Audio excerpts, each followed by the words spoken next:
जय माता दी। जय मां कामाख्या। कामाख्ये वरदे देवी नीलपर्तवासिनी त्वं देवी जगत माता योनि मुद्रे नमस्तुते।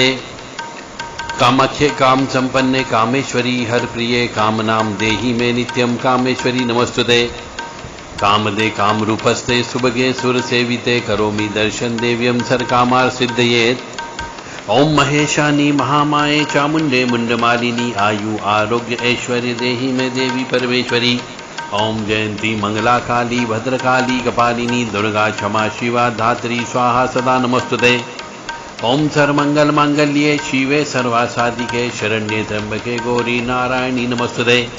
दुर्गति नाशिनी दुर्गा जय जय काल विनाशिनी काली जय जय उमा रमा ब्रह्माणी जय जय सीता राधा रुक्मणी जय जय महालक्ष्मी नमस्तुभ्यं सुरेश्वरी हरिप्रिये नमस्तुभ्यं दयानिधि।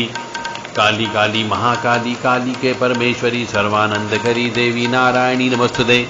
काली काली महाकाली काली के पापनाशिनी खड्गहस्ते मुंडहस्ते काली काली नमस्तुते। नीरहार हार धनसार सुधाकरं भाकल्याणं दाकनकचंपकधाम्बूषां कुतुंग बिनिकुच्चुकंब मनोहरांगी वाणी नमामि मनसा वस्सा विभूते। ओम ऐं सरस्वत्यै नमः। ओम ह्रीं दुर्गाय नमः।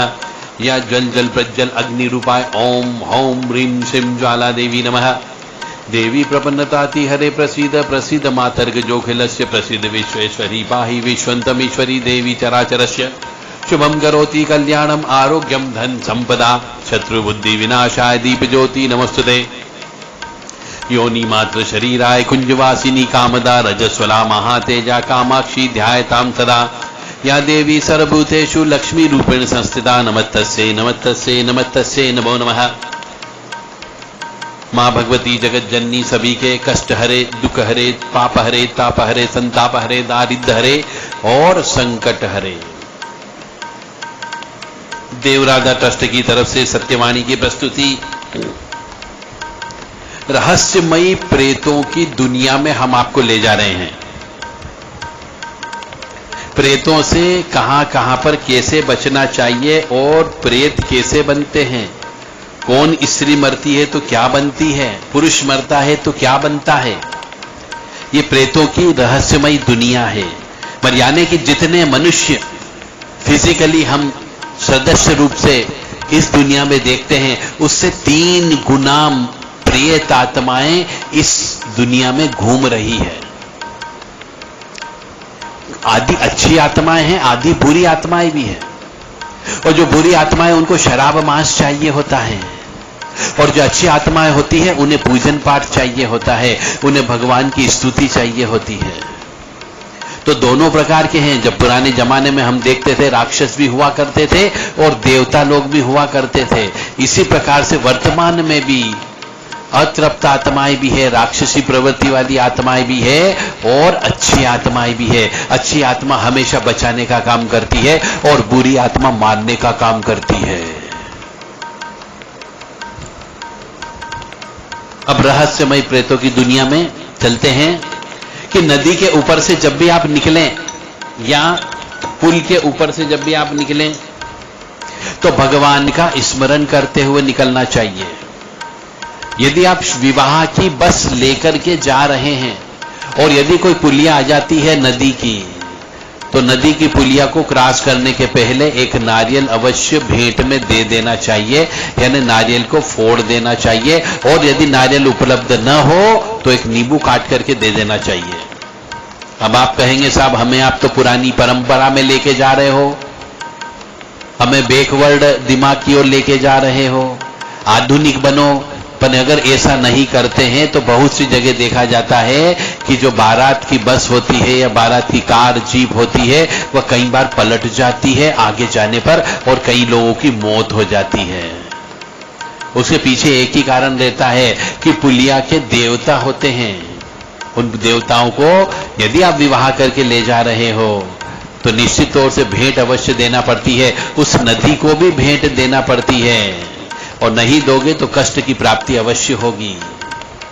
इसलिए जब भी बारात घर से चलती है और दुल्हन के घर तक तो आराम से पहुंच जाती है, कोई तकलीफ नहीं होती है। परंतु जब दुल्हन को लेकर के वापस आते हैं उस समय ही अधिकांशतः दुर्घटना घटती है। उसके पीछे का कारण ही यही होता है कि रास्ते में जितने भी देवी देवता पढ़ते हो, जितने भी चबूतरे पढ़ते हो, जितने भी स्थान पढ़ते हो, वहां पर अगरबत्ती अवश्य लगाना चाहिए और नारियल उपलब्ध हो तो नारियल वहां पे अवश्य चढ़ाना चाहिए। अन्यथा दूल्हे दुल्हन के साथ साथ उनके साथ चलने वाले बारातियों को भी कष्ट होने की संभावना ज्यादा होती है। ये प्रेत लग जाते हैं, जिन जिन्नात लग जाते हैं, ब्रह्म राक्षस लग जाता है और फिर वो तकलीफ देना प्रारंभ कर देता है। इसलिए एकांत में कभी भी शयन नहीं करना चाहिए। यात्रा करते समय पवित्रता का ध्यान रखना चाहिए। पेशाब करने के बाद हाथ मुंह अवश्य धो लेना चाहिए और जगह देख करके ही पेशाब करना चाहिए। रात्रि में सोने के पूर्व भूत प्रेत पर चर्चा नहीं करनी चाहिए और किसी भी प्रकार का टोना टोटका करने से भी बचना चाहिए। ऐसे स्थान पर नहीं जाना चाहिए जहां पर कहीं पर तांत्रिक अनुष्ठान हो रहा हो, जहां पर किसी पशु की बलि दी जाती हो या पशु की बलि दी जाती रही हो, या जहां पर लोभान गलाया जाता हो। ऐसी जगह आपको नहीं जाना है रात के वक्त में। यदि आपका दिल कमजोर हो तो, या फिर आपका चंद्रमा कमजोर हो तो वहां पर आपको नहीं जाना है। ऐसे कहते हैं कि लोभान की धुनी से भूत भगाने का काम किया जाता है। यह बात भी सही है, परंतु गूगल की धुनी से भी भूत भगाने का काम होता है।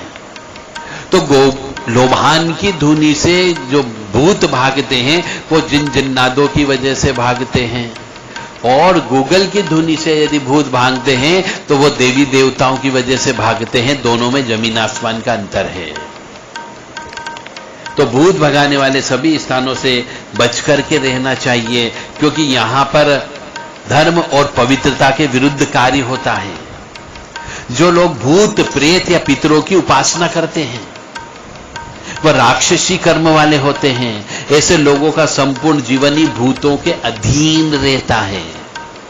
कहने का अर्थ यह कि जो मनुष्य हमेशा शमशान की पूजा करता हो, मरघट मसान की पूजा करता हो, कच्चे मसान की पूजा करता हो, ऐसे मनुष्य के साथ में प्रेत अवश्य रहते हैं। ऐसे मनुष्य से बच करके भी रहना चाहिए। उनसे यदि आपने झगड़ा किया है तो आपको तुरंत नुकसान होना प्रारंभ हो जाता है। इसलिए ऐसे लोगों से बचें। यह प्रेतों की रहस्यमयी दुनिया है। और भूत प्रेत से बचने के लिए दिन में बहुत से टोने टोटके होते हैं, और वो टोने टोटके तिराहे पर, चौराहे पर, एकांत स्थान में छोड़ दिए जाते हैं। तो उन टोने टोटकों से भी आपको बच करके रहना है। और कुछ जगह ऐसा भी होता है कि भूत प्रेत आपके ऊपर छोड़ दिए जाते हैं, तो आपको जिंदगी भर परेशान होना पड़ता है। कई बार आपको पता ही नहीं चलता है कि आपके साथ में भूत प्रेत जुड़ा हुआ है। यदि बच्चा बाहर से आए और थका हुआ हो, घबराया हुआ हो या परेशान सा लगे तो समझ जाओ उसके ऊपर नजर लग गई है। ऐसे में उसके सर से 7 लाल मिर्च और 1 चम्मच पीली सरसों, 1 चम्मच राई और 1 चम्मच उड़द और 1 चम्मच कपूर लेकर के सिर से लेकर पैर तक 7 बार उतार करके उसको तुरंत जला दो, ताकि उसकी नजर उतर जाए। और उसको हाथ पैर धुला दीजिए, कपड़े धो दीजिए और स्नान करा दीजिए। अन्यथा उसके ऊपर नजर की वजह से भी ऊपरी बाधा लग जाती है, प्रेत बाधा लग जाती है। यदि हो सके तो उस बच्चे का हाथ से फिर किसी हनुमान जी के यहां पर चोला अवश्य चढ़वा दीजिए। यदि किसी मनुष्य को डरावने डरावने सपने आते हो तो ये भी भूत प्रेत की दुनिया की वजह से ही होते हैं। तो उनको हनुमान चालीसा का पाठ करना चाहिए, बजरंग बाण का पाठ करना चाहिए, गजेंद्र मोक्ष का पाठ करना चाहिए। इससे भूत प्रेत लगने की संभावना नहीं होती है, क्योंकि भूत प्रेत लगने के पहले वो आपको कुछ सूचना देते हैं, तरह तरह से सूचना मिलती है। अब आप समझ जाओ तो ठीक, न समझ पाए तो आपको वो कब्जे में अवश्य कर लेगा। अशोक के वृक्ष के 7 पत्ते, अशोक के वृक्ष के 7 पत्ते मंदिर में रखकर पूजा करो, उनके सूखने पर नए पत्ते रखो और पुराने पत्ते पीपल के पेड़ के नीचे रख दो।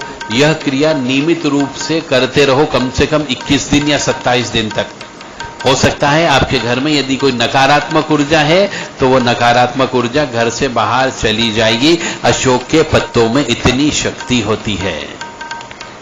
अब मैं बताने जा रहा हूं भूतों के प्रकार। हिंदू धर्म में गति और कर्म के अनुसार मरने वाले लोगों का विभाजन किया जाता है।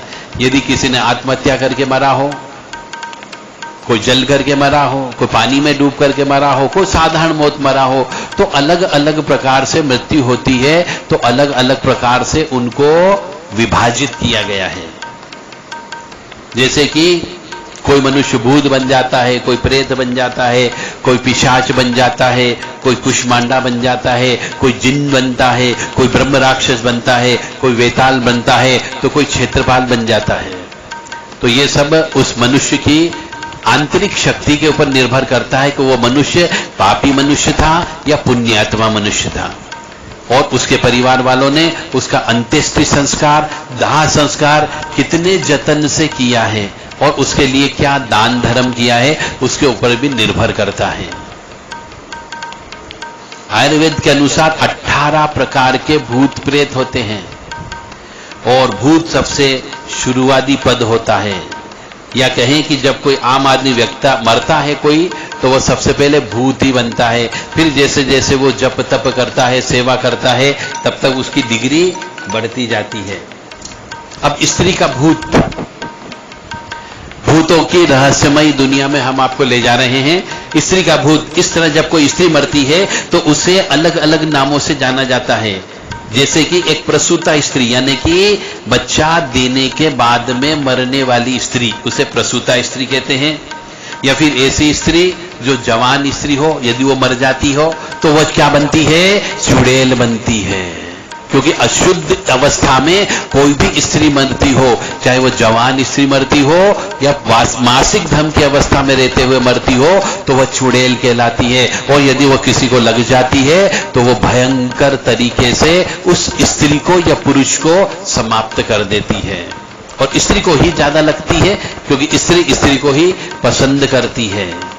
और इसी के जस्ट विपरीत हम चलते हैं कि ऐसी लड़की जो मासिक धर्म से नहीं हुई हो, ऐसी कन्या यदि वो मर जाती है तो वह उसको देवी स्वरूपा मान करके उसकी पूजा की जाती है। और कुछ समय पश्चात जब वो जप तप कर लेती है, उसके पास शक्ति आ जाती है, तो वह किसी न किसी कुल की कुल देवी बन करके उसकी पूजा मांगना चालू कर देती है और अपने आप को देवी रूप में वो पूजवाने का काम करती है। पुण्य के काम करवाती है, जप तप करवाती है, महामृत्युंजय के जप करवाती है, रुद्राभिषेक करवाती है। जो उसकी डिमांड होती है वो पूरी करते जाओगे तो आपका परिवार निश्चित तौर से प्रगति करता है और समृद्धि की ओर आगे जाता है, क्योंकि वह देवी है। और इसी प्रकार से भूत प्रेत होते हैं, ये शराब और मांस का सेवन करते हैं और ये मनुष्य के परिवार को गर्त की ओर लेकर के जाते हैं, नीचे की ओर लेकर के जाते हैं।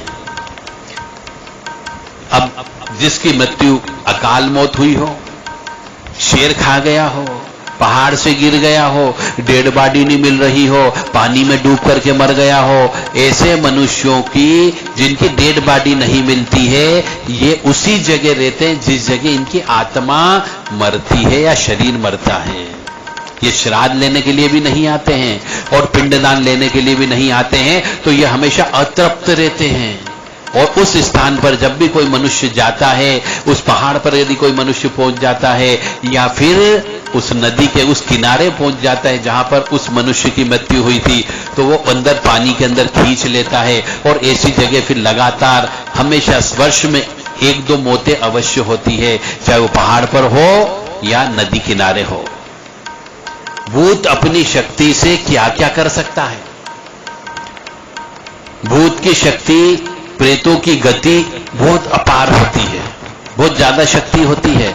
कई बार किसी के शरीर में आ जाते हैं तो 10-10 व्यक्तियों से भी नहीं पकड़वाते हैं। इसी से पता लगता है कि इनकी पावर बहुत ज्यादा होती है। इनकी विभिन्न जातियां भी होती है। जैसा कि मैं बार बार बोल रहा हूं कि भूत होते हैं, प्रेत होते हैं, पिशाच होते हैं, चुड़ैल होते हैं, जिंद होते हैं, जिन्नात होते हैं, यक्ष होते हैं, गंधर्व होते हैं, किन्नर होते हैं।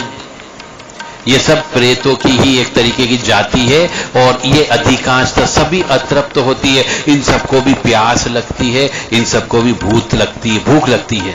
और प्रेत योनि में जाने वाले लोग अदृश्य रूप से और बलवान भी होते हैं, लेकिन सभी मरने वाले इसी योनि में नहीं जाते हैं।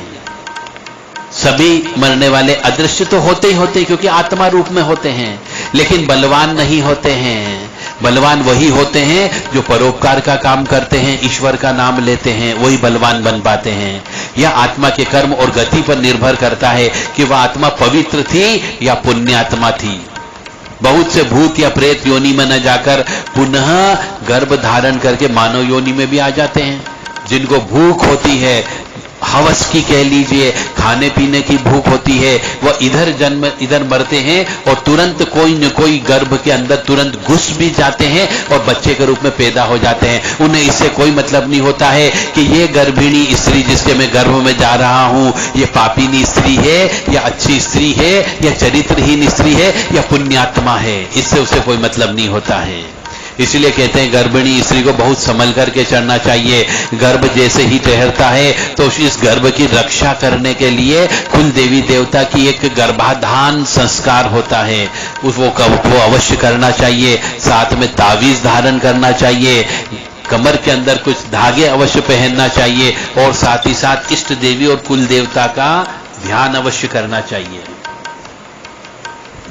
अब रहस्यमय दुनिया की तीसरी कड़ी हम अगले उसमें बताएंगे। मां भगवती जगत जननी आद्य शक्ति भवानी आह्लादिनी शक्ति कष्ट निवारिणी दुख निवारिणी महिषासुर मर्दनी चंड मंडनाशिनी सिंह वाहिनी आपका कल्याण करें। लोका समस्ता सुखिनो भवन्तु, लोका समस्ता सुखिनो भवन्तु। ओम शांति शांति शांति।